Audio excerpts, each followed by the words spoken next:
Hey, everybody, and welcome to another episode of the Sell More Book Show, episode 621. I'm Brian Cohen from Best Page Forward. Real special guest here today. We have Kevin J. Anderson, internationally best-selling author of many, many, many, many novels. He is also the person behind Western Colorado University's MA in Publishing and Creative Writing, and we'll talk about that a little bit today. But Kevin, how are you? I am doing great. I am juggling so many plates on sticks, and I wouldn't have it any other way. I just Yeah. I consume a lot of coffee, and I have a lot of energy, and I have a lot of projects, and I'm at the point now where I'm only doing things that I like doing, and I like doing a lot of things. And that's good. I mean, it keeps you busy. It either keeps you in trouble or out of trouble. Both. Okay, good. Good. I'm glad good trouble is happening here. Um, Kevin, Becca Syme connected us and said, "Oh, Becca said you should talk to Brian. I've been hearing about your MA that folks can get. It's like one of a kind program in the world where you can actually get a degree related to indie publishing. How did this come about? Well, and I'll have to admit that for a lot of us in the indie space, and even for those of us like writing genre fiction, like I'm writing fantasy novels and science fiction novels, and getting a master's degree in creative writing was kind of not on our horizon because we went off and Yes. wrote books. I mean, we didn't go off and take English classes. We went off and wrote books, Mm-hmm. and I had a very well established career. I ended up having, I think I had 50 some bestsellers and 24 million copies in print. I had published 150 books. And then Western Colorado University approached me because they already had a graduate program in creative writing, but they had a focus. One concentration is genre fiction, another one's in screenwriting, another one's Mm-hmm. in nature writing, one's in poetry. But they wanted to have a new one in publishing. And Mm. I had had a whole career as a best-selling author in trad publishing, but also around 2010, I was kind of at the start of the wave. I founded an indie publishing house, Wordfire Press, and Mm-hmm. I was like right at the forefront of, hey, let's put our books up on Kindle and see what happens. And so I built an entire it sounds formal. I call it a new model publishing house where you basically use indie techniques. And for Wordfire Press, I think we're up to like 350 titles published now and 150 some authors, and Amazing. like we're going gangbusters with that. And so they approached me and asked if I would create a master's program in publishing. And I said, well, I'll do it, but I don't really have any experience in academia and stuff. And I was very upfront with them. I said, I'm not an academic. I'm going to teach them how to do stuff, not theoretical things. And they kind of said, knock yourself out. There was one catch to it though, that even though I Mm. had 24 million copies of my books in print and 50 bestsellers, um, I never got an MFA degree myself because I was off writing books. Right. And the rules and regulations are that you can't teach a degree that's above what you have. So I couldn't Mm. teach a master's degree unless I had a master's degree. So I had to go back to school myself and get a degree. And it was interesting, let me say. So I was Yeah. taking creative writing classes with like 19-year-olds, and it was kind of I would put my award-winning stories into the workshops and just kind of see what they did with them. Anyway, I got my degree, and I learned a lot from it, in the fact that I learned what a waste of time some of these academic courses are and theoretical term papers, and I said we're not doing that. Yep. And from the get-go, I mean, they gave me carte blanche. I created this program that would have been exactly what I wanted to know when I was starting out. That Yeah. and I very much focus it on practical, pragmatic stuff, so that Mm-hmm. when you graduate, and it's I guess I should kind of lay down the ground rules. This is all online except for 1 year. I mean, 1 week in the summer in the Colorado mountains. And Yeah. darn, being in the Colorado mountains for a I week in the know. summer. Such an awful chore. So Yeah. it's all online, and it takes 1 year from July to July, and then you'll have Hmm. your master's degree. Um, and what I put together at first, like half of the classes are trad publishing and half the classes are indie publishing. Yeah. And in fact, that's kind of evolved over the years because almost all of our students are more interested in indie than on Right. uh, getting jobs in a New York Big Five publishing house or something. Yeah. And Yeah. so we've just really focused on it, and we make them actually bring projects start to finish. Hmm. Um, we get a nice grant from Draft to Digital every year. They're one of our big Nice. sponsors, and they love what we're doing. And with that, the students create and form a brand new original anthology that they edit. So they, during the week that they meet together in Colorado, they brainstorm, what do they want to do, and they've come up with merciless mermaids or feisty felines, and the one that they're wrapping up right now is called Into the Deep Dark Woods.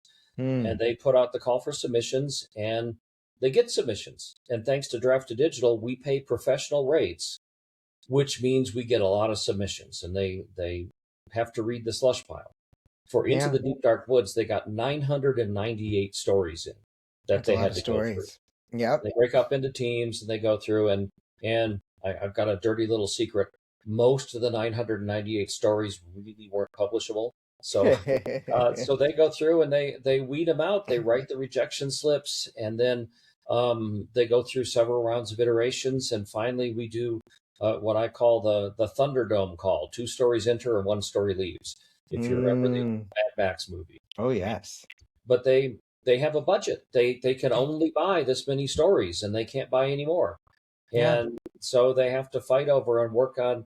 And it's just this amazing experience for them to read that many slush pile stories, to see exactly where they gave up reading the manuscript, what a writer needs to do to get your attention, to hook you right on page one. Uh, and then they also learn what, before that Thunderdome call, they probably winnowed the 998 stories down to maybe 90. Yeah. They're all good and they're all publishable, and every single one of them deserves to be in the book, but they can only buy like 28. And Right. so then it comes to this real educational thing for them, because they realize, well, there was nothing wrong with this story, but we still had to reject it because we had 5 unicorn stories and we can't put 5 unicorn stories in. Right. And they have to balance the tone, and some funny ones and some serious ones and whatever. Yeah. So they write the last rejections, they send out the contracts, they work with the authors to copy edit the manuscripts, Hmm. they work to develop the cover, and then we just put it all together.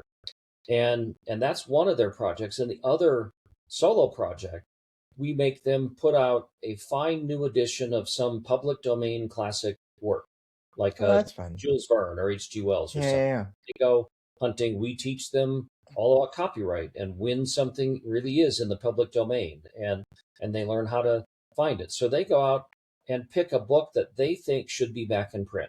Some old, I think the year is 1929 right now. Yep. Anything Yep. before 1929, and they find things. And yes, we've got some Jules Verne's and H.G. Wells and things, but they've also come up with these really interesting things. Like one, they found the very first science fiction novel written by a person of color about a Hmm. dystopian island, and it was long out of print, and they found it and republished it. So we've got it out there now. And there's some early like feminist horror works that were long forgotten, but we brought them back.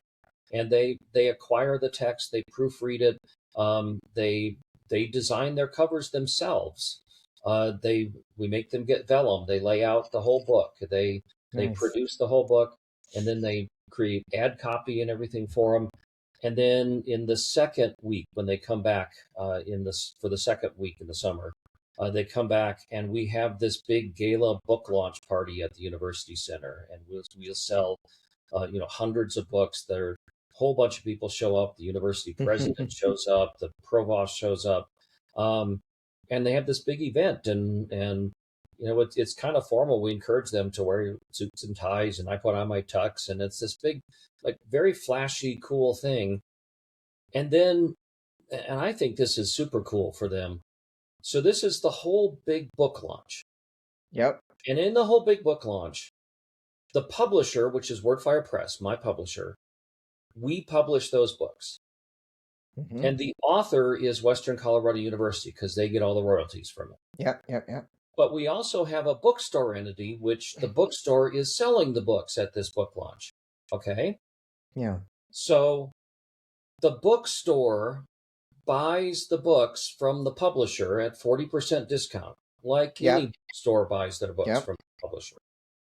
And so we do this whole big spreadsheet after it's all over to show exactly how much money Wordfire Press, the publisher, made from this event. We show exactly how much Western Colorado University makes in royalties as the author for the event. And then we show how much money the bookstore made because they're the bookstore. They bought it at a discount. They sold it at full price, but then they ended up having leftover copies that they didn't sell. And it's this real gritty, hands-on. They see with their own eyes exactly what's going on and who makes money and where and who do you think makes the most money? Because it's the same every single year. Who makes the most money out of each of the students or the university or out of the publisher, the author, or the bookstore? The publisher. No, the bookstore always makes the most money. Oh, nice. That's good to know. Makes the most money.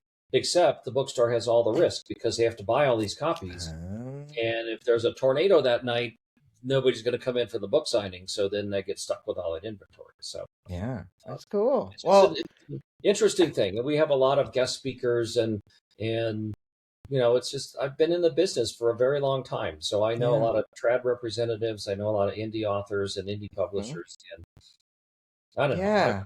As you can tell, I'm kind of passionate about the program. I can absolutely tell you're kind of passionate, and folks who are interested should go to western.edu/graduate/publishing. They can check the information out.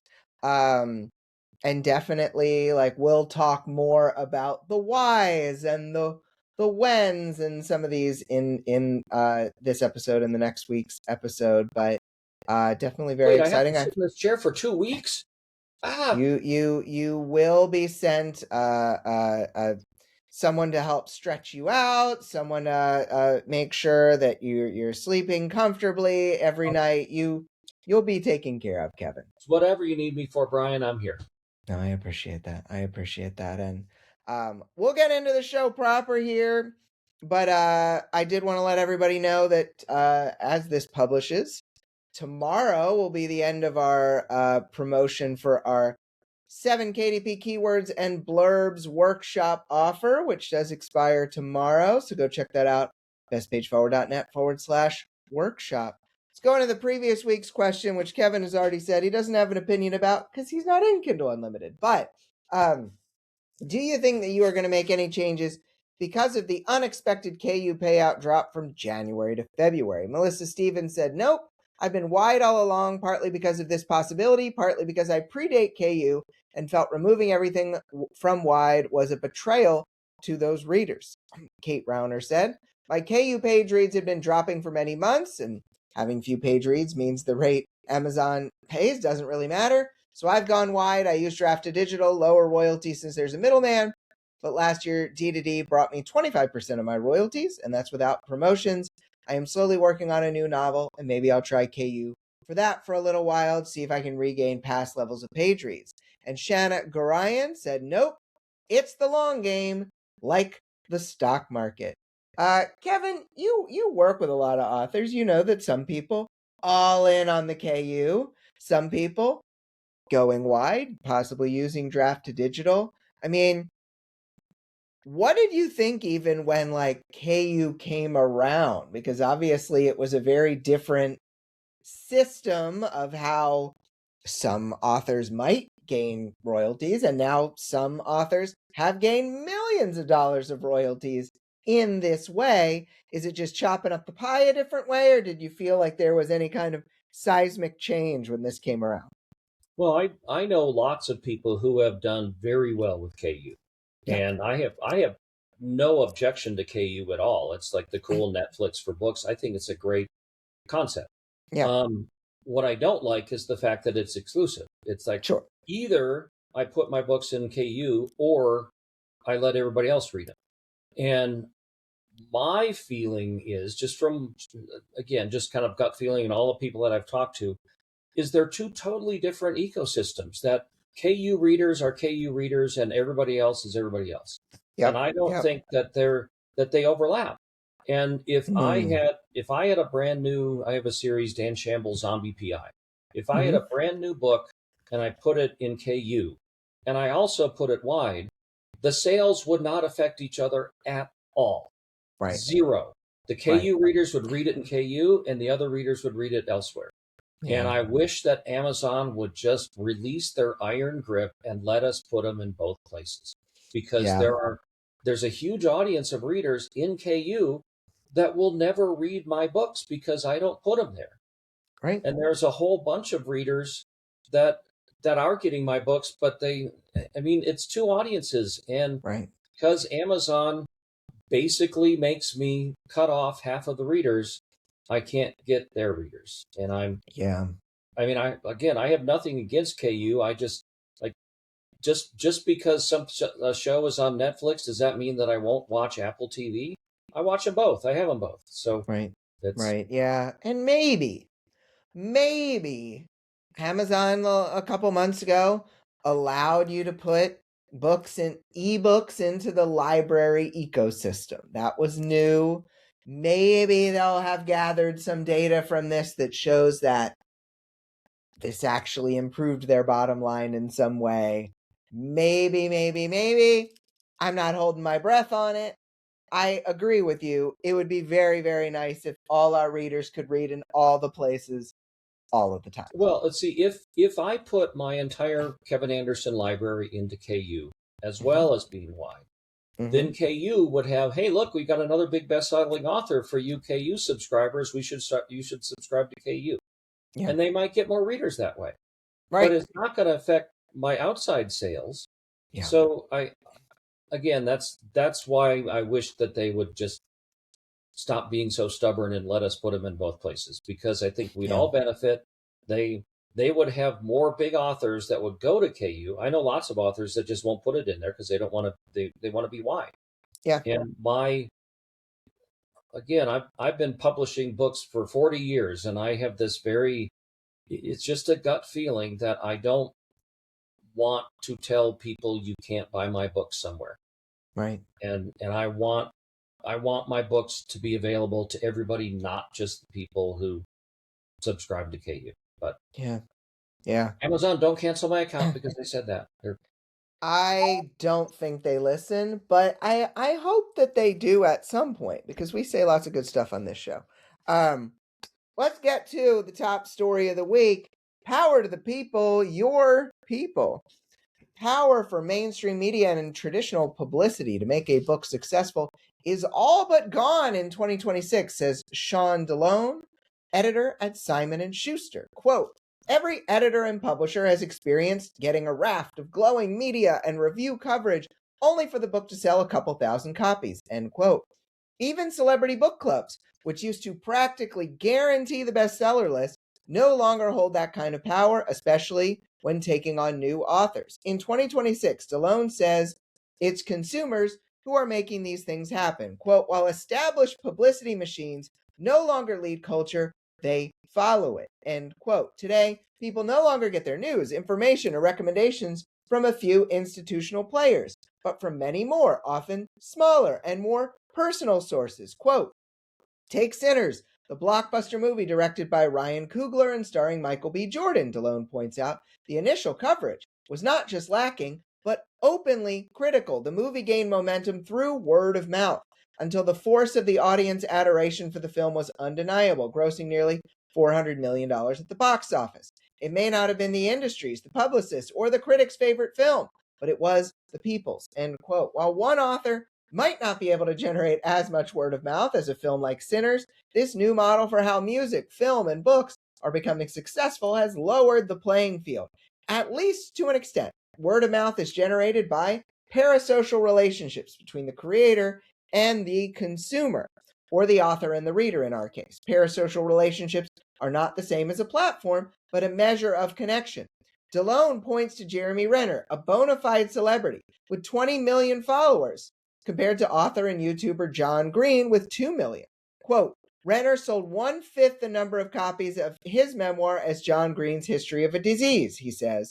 Success is based on an individual's intensity of connection to an artist. Intensity, not overall visibility, is what is driving culture, end quote. Thanks to Jane Friedman and her Bottom Line newsletter for the tip. I am remembering, Kevin, Jeremy Renner also had kind of a comically unsuccessful app that he tried to launch on his name that mostly ended up with just the most inane, crazy comments, and he had to shut it down. There is a difference between number of followers and intensity of follower. When you perused this or heard this, what came to mind on this? Do you agree with the concept? I agree 1000% because I have long been a strong advocate of the 1,000 true fans theory. And I've been around long enough to remember when there were 3 TV networks, so that everybody in the entire nation watched either this show, that show, or that show for every night of the week. I mean, a third of the country watched Lost in Space, and another third of the country watched Gunsmoke or whatever. I don't know what was on at the same time. But then it is now fractured and fragmented, so there are so many different options that you have.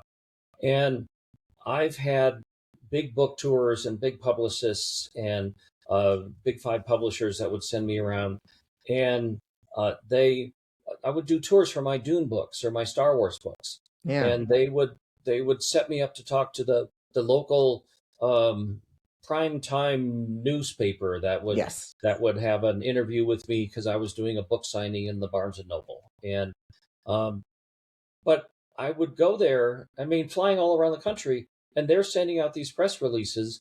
And I would go to the Barnes & Noble, and a good night, I would get 20, 30, 40 people. Yeah. But here's how it evolved. And I hated doing those. I mean, they were fun, but they were exhausting, city to city to city. But then what happened was this phenomenon of these pop culture Comic Cons started appearing all over the country. Every city had Dallas Comic Con, Indianapolis Comic Con, Frankfort, Kentucky Comic Con. And that's where all the fans came out. And I did something a little unusual then, as I started putting up a booth there where I would sell my own books. And I invited my author friends, and we'd have like this big table, and it would be me, and we had Brandon Sanderson and Terry Brooks and Jim Butcher and Christopher Paolini, and we would all have this table, and we have banners with our names on it. And we would sell thousands and thousands of books at these things. And the fans would come in, and our banner was up. And like Salt Lake Comic Con had like 150,000 people there that would come in and see. And so I convinced my big publishers, instead of sending me to a Barnes & Noble where 25 people would show up, why don't you help defray my cost for this table at Salt Lake Comic Con where 140,000 people are going to walk by? And fans got to meet their favorite authors, and we got autographs, and we made a big thing that authors were celebrities, just like the Star Trek guest stars, which were on the other side of the hall. And we did that for years. We ran this thing. We sold lots of books, and I calculated one time that in 1 year I did 15 shows, which was exhausting. But I did 15 shows, but we calculated that I was, with my banner up there, it was seen by 1.75 million people. And that was nothing that the publicists would have ever thought to do, because they were just sending out press releases and sending me to bookstores. And when I'm at these Comic Cons, I would be meeting the other fans, and I'd get pictures with them, and I'd get them to sign up for my newsletter, and we'd contact them and keep involved with them. And I really started building up my social media following. And I gotta promise you, I really killed it on MySpace, and then MySpace went away. And then and so that is the danger of social media, that it's very fickle and it disappears. Well, but I built up, I think I've got something like 70,000 followers on my various platforms now. And because of that connection with the fans, Um, I so I had this series called Dan Shamble Zombie PI. You're seeing me hold up. This is my coffee mug with Very Dan Shamble. nice, very nice. Uh, and it was a series that a trad publisher had dropped, and I wanted to pick it up because I loved it. So I ran my very first Kickstarter for it, Mm-hmm. and I went to my fans and I said, "Guys, if you like Dan Shamble, here's how you can get a new book." And that Kickstarter made me 6 times as much money as the trad publisher was paying. And we went, well, that's because the fans have this connection. They're invested. The Kickstarter is like it's like a VIP backstage club where they get the book before anybody else, and they get the interaction with me, and that whole thing interacting with the fans has incredibly picked up my ability to do what I want. And um, right now, I don't know when this airs, but right now I've got another Dan Shamble Kickstarter. It's March 10th that it launches for a new book. This is coming out tomorrow, and so it'll still be live. Go check it out, Dan Shamble's Kickstarter. It's called Sleep with the Fishes, but there's more cool news because that'll be the fourth Dan Shamble Kickstarter we ran. And it's just right there for all to see. Look at the fan support that this gets. And because of that, I've now got a studio that's picked it up for a Dan Shamble TV show. And I will be Amazing. writing the pilot and I'll be executive producer on it. So um, to get to the core of your question, what it used to be was that I, the author, was isolated over here, and there was a publisher's publicity department. They sent out reviews. There were review magazines, and there were bookstore publicists and all this stuff. There were like 12 steps between me and the customer. Yeah. But what's happened now is it's me and the customer, and it's built up. It's my interaction with the fans, and I spend a lot of time paying attention to the fans and interacting with them, and and as long as I'm not a total jerk, they'll stay around, I hope, and Yeah. keep backing my stuff. Well, because you're not a jerk, I'm sure Well, that'll never not so happen. far. On this podcast, not so far. Not so far. Anyway. As long as I've known you, you've not been a jerk. Well, So. and for you, are there any publicity services that authors used to use that have also lost effectiveness? I mean, there is a laundry list. I think that often it's tied to, well, what's the technology that people no longer use? We've got blog tours used to be a big thing, and now people don't read blogs hardly anymore. There's still people that sell them. I mean, you brought up press releases. I am astounded by how many publishing packages there are where they talk about the main marketing mechanism is that they're going to still send out a great press release for you. Releases. Who reads press? Look, I used to promote theater in the 2000s in Chicago and early 2010s. And I was even trying to send out press releases 15, 16 years ago, and no one paid attention to those when I was trying to get local theater some press. And that was over a decade ago. The time has sailed. It has gone far away. And I think that I'll even go so far to say, because this has been on my mind, the promise of being a #1 bestseller. Because these services, Amazon category. Right, exactly. Childhood life nonfiction for your novel. Oh my gosh, I get so frustrated by seeing people get taken for a ride with these services. You don't want to be a bestseller once in an obscure category. You want to be a perennial seller. You want to keep selling over time. And so I think a lot of these things that people have used in the marketing world, they are no longer working in the same ways or anywhere close to what you were just talking about, Kevin, where you make a connection. You actually see your readers, or you speak with them, or you email them, or you something with the readers, but not these magical promises. They're just not going to get you anywhere. Another thing that I don't want to go off on a tangent, but another thing that Mm. used to be hugely important is if you won some award or other, Oh, yes. Thank you have for you an bringing this up. award-winning author, and that used to like Mm, triple your sales. And now I don't think it matters I mean, because there's so many awards, nobody knows what they are anyway. And exactly. and I mean, it used to, and I've won a bunch of awards. They mean so much to me, but I don't think they really They boost do. my Yeah. career a lot. They don't do anything. They look nice on the shelf, but Yeah. I like having the. I'd rather have a successful Kickstarter than have a fancy award. And Yeah. it's Yeah. And you get it. A lot of people still don't. We'll keep saying the good things and maybe some people will listen. We are moving on to the lightning round. This episode is longer than usual, but I think I maybe it's talk too better much. than usual. Oh, we do need a lightning sound out of you there for the lightning round. So any thundery lightning sound, Kevin. Ooh, that was good. That was good. I liked that. If you weren't watching the video, there was a lot of movement and it was very, It very, was a dramatization. There we go. it was very dramatic. Kevin, how can a degree in publishing help an author succeed?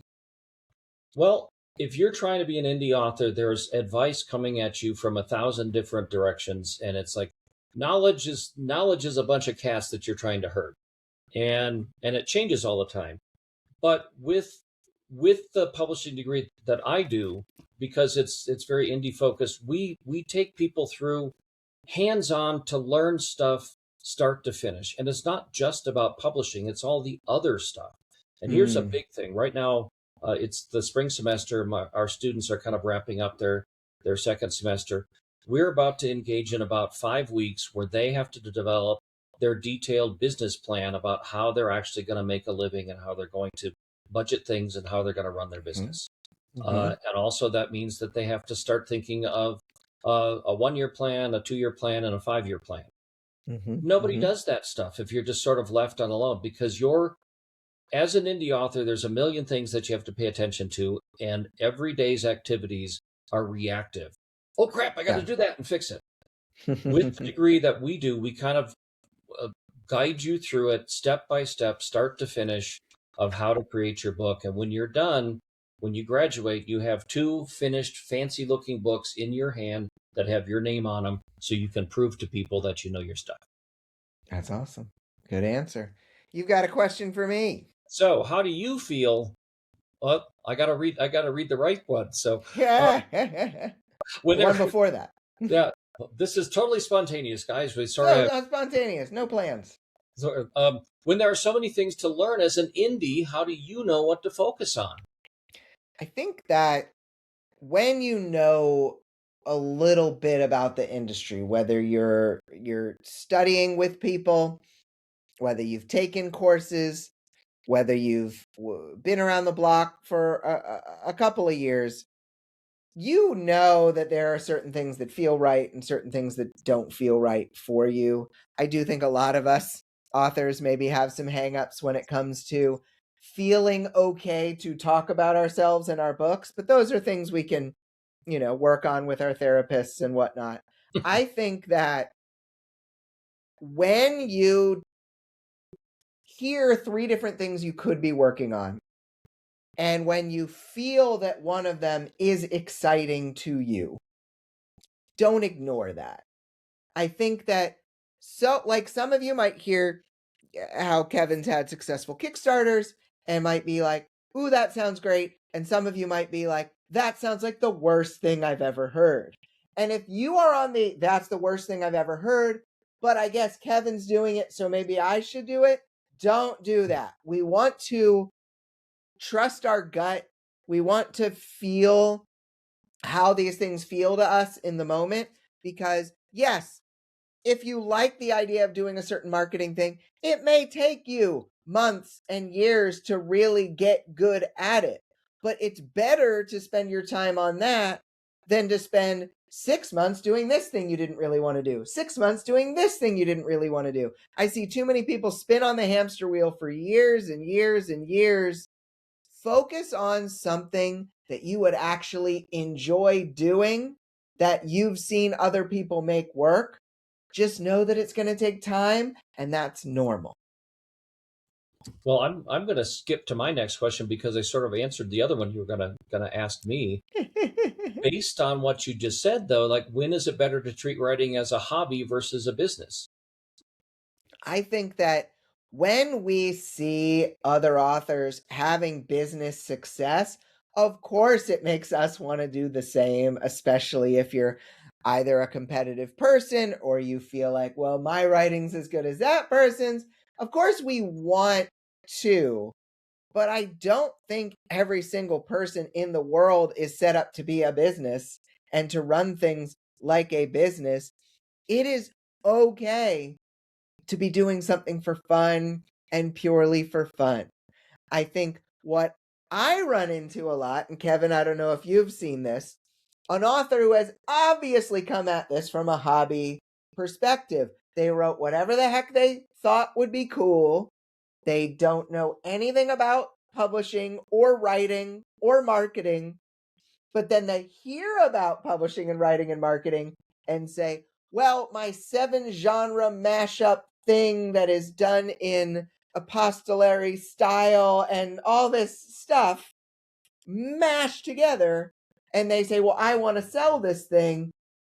That's when I get worried, because then they're going to go for 3 years on the hamster wheel of trying to make this thing a business. I think it's okay to have something for fun and purely for fun.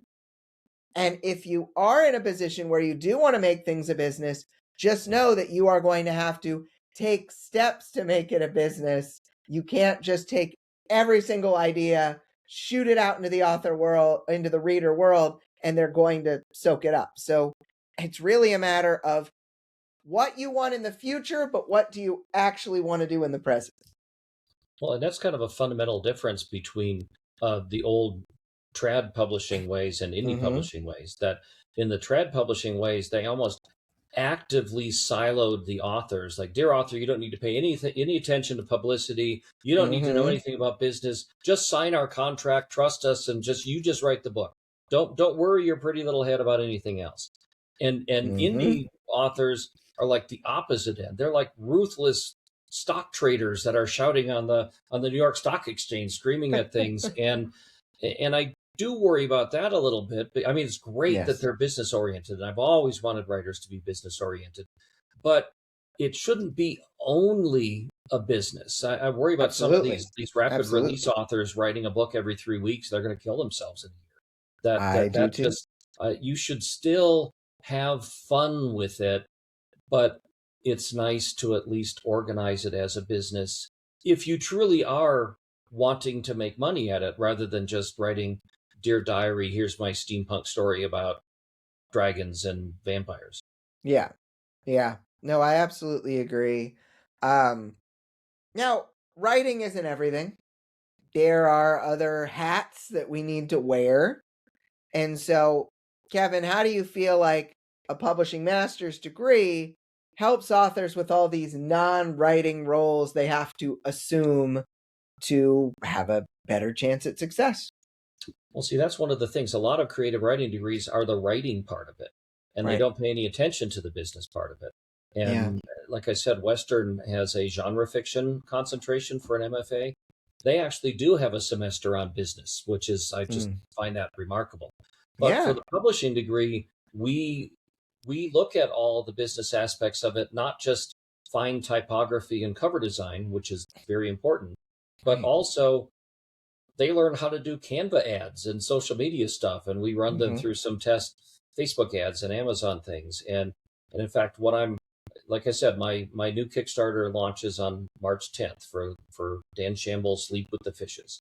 My Mm-hmm. grad Mm-hmm. students are co-author or collaborators on this Kickstarter program. They're looking over my shoulder as I build this campaign and I come up with the rewards and come up with the ad images, and we've got BackerKit helping us with our fulfillment, so that they're learning how to do the real business stuff that some of us might just sort of throw up our hands in the air to go, I don't know how to balance my checkbook. Well, Mm-hmm. that's Yeah. useful stuff. I like that. I like that. Last question of the lightning round. for a new author to succeed in 2026, what do you think is the first step for them to take? We'll throw in it can't just be to jump onto the MA program. Let's say that doesn't count. But well, if they're that new, I'm not sure I want them to be in the back. Fair. I like people that are. In fact, a lot of our students are already well-established authors and stuff. Right. It sounds like corny, but it's the standard creative writing thing. First, you have to write the book. I mean, you can't plan on how you're going to run your Amazon campaign before you've finished your book. Learn how to be a good writer first. That's the prime ingredient. You can't just say romantasy with vampires is great right now, so I'm going to write a novel and it'll sell 1 million copies. Well, the basic fundamental step, not just in 2026, but in 1826, is you still have to hone your craft and be a good writer. Right. But when it's done, then what the coolest thing, and this is why I'm so energetic and optimistic, is the indie publishing world, and trad is still around. Sure. As an author, you have so many more options right now than authors have ever had in the past. You have 1 million different doors you can open. You can do your whole book on Substack by subscription if you want. You can run a Patreon. You can do a Kickstarter. You can indie publish it. You can mail it to agents and have it sent to the big 5 publishers. We never had all those options before. And now I just think it's the coolest time to be a writer. I love that. Great answer. Kevin, we need a question of the week. I know you scribbled something down right before we got started here. Well, I mean, it kind of goes back to what we've been talking about, because the cliched standard typical writer is this shy, quiet wallflower that wants to hide in a cabin and wait for the muse to inspire them. And if you're that kind of writer, how do you get out of your shell to promote your stuff? I like that. How do you get out of your shell? Promote your stuff. If you're a shy author, how do you get out of your shell to promote your stuff? Great question. I'm putting that right at the top of this here document. You guys can answer the question of the week over in our Facebook group, the Sell More Book Show After Party, or at sellmorebookshow.com. If you are interested in finding out more about the MA Creative Writing program where you learn about publishing, western.edu/graduate/publishing. Kevin, it's been very nice to have you here this week. All right, and I'll be stuck here in my chair all week until we come back next week. You are not allowed to leave. It's true. It's true. It depends. I'm fine. Good. Thank goodness for that. And for Kevin, I'm Brian. Remember, you guys, we've got a workshop on keywords and blurbs, bestpageforward.net/workshop. We've also got some fun bonus options for done for you keywords, done for you blurbs. Check that out. So I hope everybody has a great week of book selling, and we will be back next week for episode 622. Bye.